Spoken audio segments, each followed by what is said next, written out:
اور بخشش کا 10واں بہانہ فرمایا کہ الصیام والقرآن یشفعان الی یوم القیامہ، کہا کہ روزہ اور قرآن دونوں بھی سفارش کرے گے۔ روزہ کہے گا اے اللہ میں نے اسے بھوک اور پیاس میں رکھا، کھانے پینے سے دور رکھا۔ قرآن کہے گا اے اللہ میں نے اسے رات بھر کھڑا رکھا، یہ تراویح پڑھتا تھا، یہ میری تلاوت کرتا تھا۔ اللہ تبارک و تعالیٰ دونوں کی سفارش کو قبول کر کے اسے جنت میں ڈالے گا۔ قرآن پورا سال ہم نے دیکھا نہیں، لیکن اس رمضان میں پڑھ تو سکتے ہیں۔ اگر کسی کو پڑھنا نہیں آتا تو تراویح میں امام کے پیچھے قرآن سنے گا تو صحیح، تو وہ قرآن بھی ہمارے لیے سفارش کرے گا جو ہم امام کے پیچھے سن رہے ہیں تراویح میں۔ اور روزہ جو ہم رکھ رہے ہیں وہ روزہ بھی ہماری سفارش کرے گا۔ کتنی بڑی بات۔ اور 11واں بہانہ فرمایا کہ من صام رمضان ایمانا و احتسابا غفر له ما تقدم من ذنبه، جو رمضان کے روزے رکھے اللہ اس کے اگلے پچھلے سارے گناہ معاف کر دے گا۔ من قام رمضان ایمانا و احتسابا غفر له ما تقدم من ذنبه، جو رمضان کی تراویح میں کھڑے رہے گا اللہ اس کے اگلے پچھلے سارے گناہ معاف کر دے گا۔ اور فرمایا کہ من قام لیلۃ القدر ایمانا و احتسابا غفر له ما تقدم من ذنبه، جو شب قدر میں صرف عبادت کے لیے کھڑا ہوا، تیار ہوا، اللہ اگلے پچھلے سارے گناہ اس کے معاف کر دے گا۔ بخشش کا 12واں بہانہ فرمایا کہ سارے ثواب فرشتوں کو پتہ ہوتے ہیں۔ روزے کے بارے میں اللہ نے کہا کہ روزے کا ثواب میں دوں گا، الصوم لی وانا اجزی بہ، کہ روزہ میرے لیے اور میں ہی اس کا بدل دوں گا۔ ایک اشرف القرآن میں امام مولانا اشرف علی تھانوی نے لکھا ہے کہ اس کا مطلب یہ ہے کہ روزے کا بدل اللہ خود ہے، اور دوسرا مطلب یہ ہے کہ اللہ جو دے گا وہ ہے۔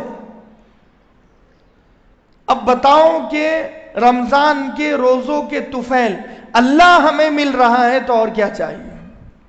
اللہ مل گیا تو سب کچھ مل گیا۔ یہ 12 بہانے بخشش کے اتنے چلائے ہیں، اس لیے میرے بھائیوں بزرگوں اور دوستوں ہمیں اس مہینے کا استقبال عبادتوں سے کرنا چاہیے، نیکیوں کا سیزن ہے۔ دیکھو اتنے بہانے، اس کے باوجود کوئی اگر اپنے آپ کو نہ بخشوائے تو اب اس کے لیے کیا ہے؟ اللہ کے نبی صلی اللہ علیہ وسلم کھڑے ہوئے اور آمین کہا، دوسری مرتبہ کھڑے ہوئے ممبر پر آمین، تیسری مرتبہ بھی آمین کہا۔ بعد میں صحابہ اکرام سے فرمایا کہ جبریل کہنے لگا تباہ ہو، ہلاکت ہو، بربادی ہو ایسے شخص کے لیے جو رمضان کا مہینہ پائے اور اپنے آپ کی بخشش نہ کروائے۔ اللہ کے نبی نے اس پر آمین کہا ہے۔ ایک ماں سے زیادہ محبت اللہ کے نبی کو اس امت سے ہے۔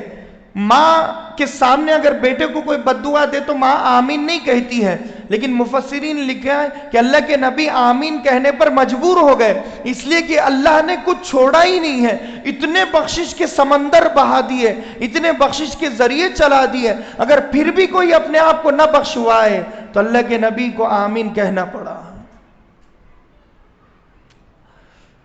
اتنے بہانے چلانے کے بعد بھی کوئی اگر گناہگار ہو جائے، کوئی دوزخ میں چلے جائے کہ اپنی زندگی میں 10 رمضان 20 رمضان گزرے، 50 رمضان گزرے، پھر بھی ایک رمضان سے فائدہ نہیں اٹھایا، 50 رمضان میں سے کم کوئی ایک رمضان سے فائدہ اٹھا لیتا، کم سے کم کوئی ایک رمضان ڈھنگ سے گزار دیتا، ایک تراویح اچھے سے پڑھ لیتا، ایک روزہ اچھے سے رکھ لیتا، ایک قرآن کی تلاوت اچھے سے کر لیتا۔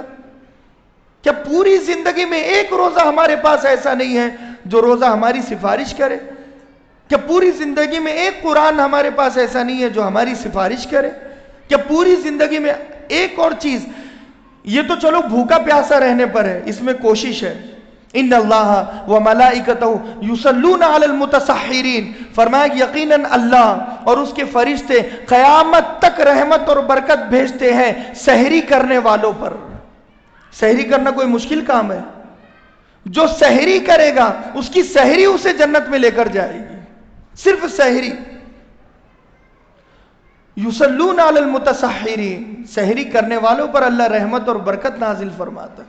یہ کون سا مشکل کام ہے بتاؤ آپ؟ روزہ مشکل ہے، تراویح مشکل ہے، 2 گھنٹے کا مسئلہ ہے، چلو باقی ساری چیزیں ایک طرف، لیکن کم سے کم پوری زندگی میں ایک سحری تو ہم کر سکتے ہیں یا نہیں کر سکتے؟ کر سکتے ہیں۔ اور ایک ہے اعتکاف. فرمایا کہ نفل اعتکاف جب بھی مسجد میں داخل ہو جائے اس کی نیت ہم کر لیا کرے. دوسری چیز مغرب سے عشاء تک جو اعتکاف کرے 10 محل اس کے حوالے کر دیے جاتے ہیں. اتنا اجر و ثواب اللہ تبارک و تعالیٰ اسے دیتا ہے. تو اس مسجد میں بھی اعتکاف والوں کا انتظام کیا. اللہ کے نبی صلی اللہ علیہ وسلم نے پابندی سے، دیکھو پہلے تو پورے رمضان کا آپ نے اعتکاف کیا شب قدر کی تلاش میں، پھر آپ کو بتایا گیا کہ آخری عشرے میں ہے، پھر 20 دن کا آپ نے اعتکاف کیا، پھر 10 دن کا اعتکاف کیا آپ نے پابندی سے پوری زندگی. اسی لیے ہمیں بھی اعتکاف کرنا چاہیے. شب قدر ہمیں مل جائے گی کم سے کم، بتایا نہیں کہ کون سی ہے، لیکن 21 23 25 27 29 یہ 5 راتوں میں سے کوئی ایک تو ہوگی. تو ہم 10 دن کا اعتکاف کر لیں، 10 دن میں 5 راتیں مل جائے گی، آرام سے مل جائے گی. کیا پورے سال میں ہم شب قدر کے لیے 5 راتیں اللہ کے لیے نہیں، اپنے آپ کے لیے ہم 5 راتیں نکال نہیں سکتے؟ نکال سکتے. اپنی مسجد میں ماحول ہے اور ماحول میں جڑنا آسان ہوتا ہے، اکیلے اعتکاف کرنا مشکل ہے، مگر یہاں جب انتظام کر دیا بس مسئلہ ہی ختم ہے. سب کے ساتھ 10 دن یوں گزر جاتے ہیں. اور کیا پتہ اللہ کو ہماری یہ ادا پسند آ جائے، ہماری نسلوں کا اللہ انتظام کر دے. جب کوئی بندہ دین سے جڑتا ہے تو اللہ اس کا اکیلے کا فائدہ نہیں کرواتا، اس کی نسلوں کا بھی اللہ فائدہ کرواتا ہے. نیکیوں کے سلسلے چلتے ہیں. آخری چیز میں بتاؤں اور پھر بیان ختم کر دوں گا. میں نے بتایا تھا کہ بھی شیطان یہ ذاتی دشمن ہے اللہ کا اور آدم کی اولاد کا. تو بھی شیطان کو پیدا کیوں کیا؟ بہت اچھی بات بتا رہا ہوں. اس لیے کہ جب بیٹا بگڑتا ہے تو ماں کہتی ہے میرا بیٹا تو اچھا تھا، اس کے دوستوں نے بگاڑ دیا. بیوی کہتی ہے میرے شوہر تو اچھے ہی ہیں، شوہر کے دوستوں نے بگاڑ دیا، دوسرے پر الزام ڈالتی ہے. اسی طریقے سے فَأَزَلَّهُمَ الشَّيْطَانُ مِن بَعْدِ أَن نَزَغَ الشَّيْطَانُ، یہ فرمایا کہ آدم کی غلطی نہیں ہے، شیطان کی غلطی ہے. شیطان نے آدم کو بہکایا.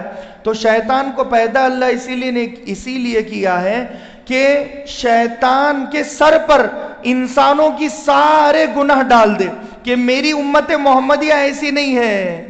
امت محمدیہ کو شیطان نے ایسا بہکایا ہے. اگر شیطان نہیں ہوتا تو پھر کریڈٹ اپنے آپ کو ملتا.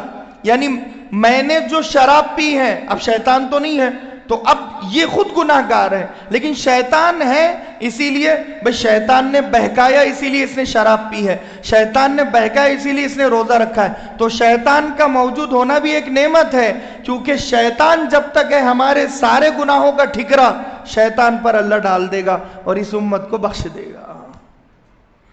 اللہ تبارک و تعالی سے دعا ہے کہ اللہ کہنے سننے سے زیادہ ہم تمام